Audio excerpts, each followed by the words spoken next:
আমার মুসলমান ভাইরা, কিয়ামতের আলামত সম্পর্কে আল্লাহর হাবিব সাল্লাল্লাহু আলাইহি ওয়াসাল্লাম বলেছেন, ঈসা আলাইহিস সালাতু ওয়াস সালামকে পাঠানো হবে পৃথিবীতে। হযরত মুহাম্মদ সাল্লাল্লাহু আলাইহি ওয়াসাল্লামের আগে ঈসা আলাইহিস সালাতু ওয়াস সালামকে নবী হিসেবে পাঠানো হয়েছিল। তাকে পাঠানো হয়েছিল খ্রিস্টানদের মধ্যে।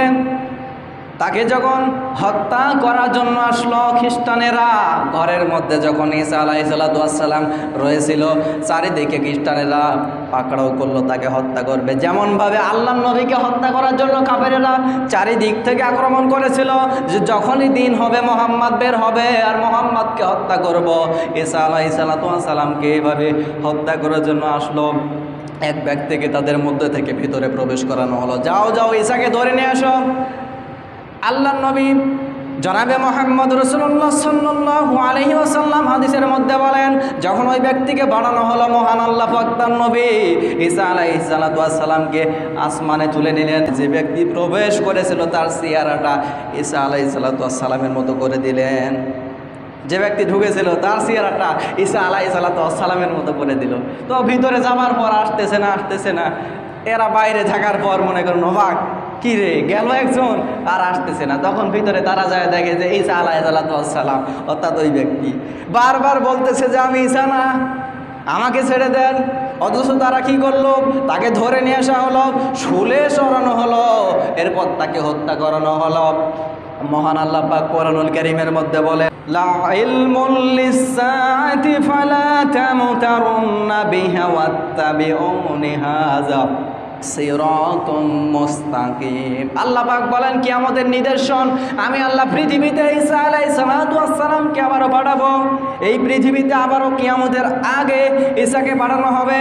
খ্রিস্টানেরা বলে যে না না, ঈসাকে আমরা হত্যা করেছি, ঈসা তো আর কোনোভাবে আসার কোনো কথা না, কারণ তারা নিজেরাই হত্যা করেছে ঈসাকে, তারা বিশ্বাস করে না। অথচ মহান আল্লাহ পাক কোরআনুল কারীমের অন্যত্র বলেন, ওয়া কাউলিহিম ইন্না ফাতালনাল মাসিহা ঈসা ইবনে মারইয়াম রাসূলুল্লাহি ওয়া মা ফাতালুহু। আল্লাহ পাক বলেন, তারা বলতে কারা? খ্রিস্টানেরা বলেন যে আমরা ঈসাকে, মারিয়ামের পুত্র ঈসাকে হত্যা করেছি, তার তো আসার কোনো কথা না। আল্লাহ বলেন যে তারা তো বিভ্রান্তের মধ্যে আসে, মিথ্যা, তারা তো জানে না সত্য ঘটনা, তারা তো সত্য ঘটনা জানে না। সেখানে কি হয়েছিল? আল্লাহর নবীকে বলতেছেন, হ্যাঁ নবী, আসল ঘটনা এটা, আমি আল্লাহর কুদরতি হাতে আমার নবী ঈসাকে তুলে নিয়েছিলাম, তাকে কিয়ামতের আগে তাকে আমি পৃথিবীতে পাঠাবো।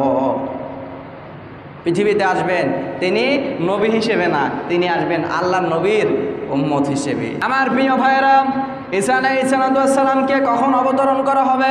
যেই সময় দাজ্জালের ফিতনায় পুরো পৃথিবীর মানুষ নিমজ্জিত হয়ে যাবে, পুরো পৃথিবীর মানুষ নিমজ্জিত হয়ে যাবে, কেউ বাঁচতে পারবে না, অধিকাংশ মানুষ এই দাজ্জালের ফিতনায় পড়ে যাবে।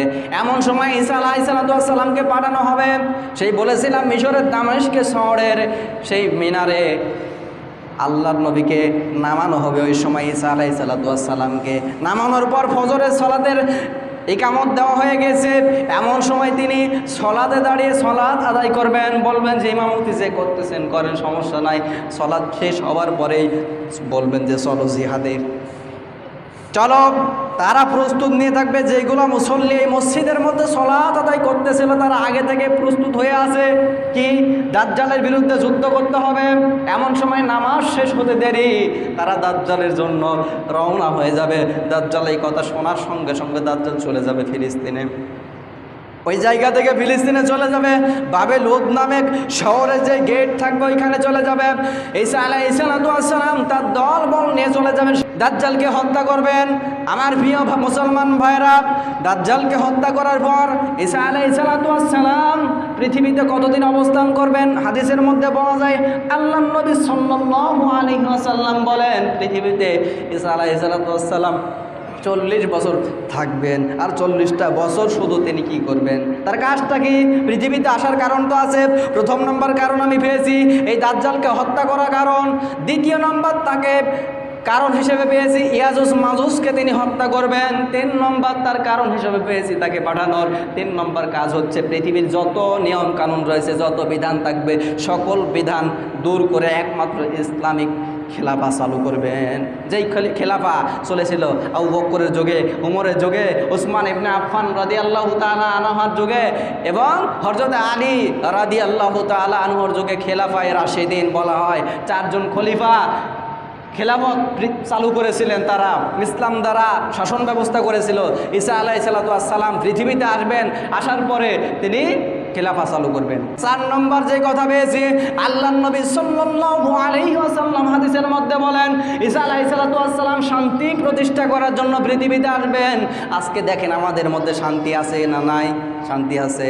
আমাদের মধ্যে কিন্তু শান্তি নাই, শুধু হিংসা বিবাদ, অহংকার, রিয়া এগুলা দিয়ে কিন্তু ভরপুর। আল্লাহর নবী সাল্লাল্লাহু আলাইহি ওয়াসাল্লাম বললেন ঈসা আলাইহিস সালাম পৃথিবীতে আসবেন, এসে 4 নম্বর কাজ করবেন, মানুষের মধ্যে শান্তি বিরাজমান করবেন। এমন সময় মানুষের মধ্যে হিংসা বিদ্বেষ থাকবে না, অহংকার থাকবে না, যুদ্ধ বিগ্রহ থাকবে না। আল্লাহর নবী বললেন ওই সময় সাপের বিষ তুলে নেওয়া হবে, সাপের মুখে মানুষ হাত দেবে, এরপর সাপে কামড় দেবে না। ঘোড়ার সিংহের পিঠে ছোট বাচ্চা উঠে বেড়াবে, সিংহ ওই বাচ্চার ক্ষতি করবে না। এরকম কথা বললেন নবীজি। আল্লাহর নবী বললেন ওই সময় ক্ষমতা নিয়ে কোনো দ্বন্দ্ব থাকবে না।